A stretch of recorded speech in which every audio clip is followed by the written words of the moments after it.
We were awakened by a voice and a bright light. It was a real sense of evil in the house. He made me tie up my husband. He ordered her to put dishes on my back. And say, if I hear these dishes fall down, I'm gonna kill your family.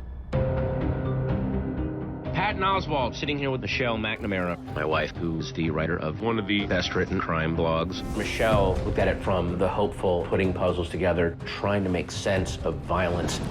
I was in search of a man who was attacking women and girls throughout Northern California. And the great tragedy of this case to me is that it's not better known. The Irvine Police Department investigating an apparent homicide. He's called the Golden State Killer. This case is huge. Michelle would actually go to the crime scene and walk the case.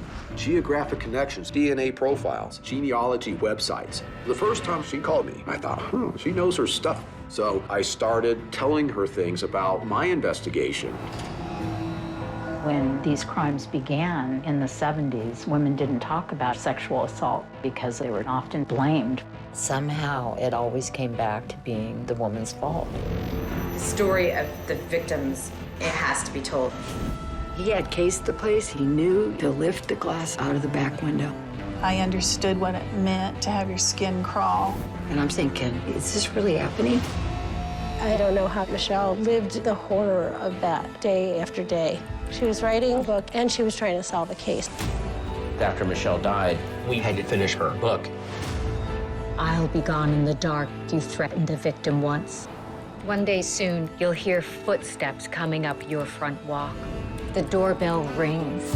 Take one of your hyper gulping breaths. This is how it ends for you. He's been called the original Night Stalker and the Golden State Killer. Today, it's our pleasure to call him defendant.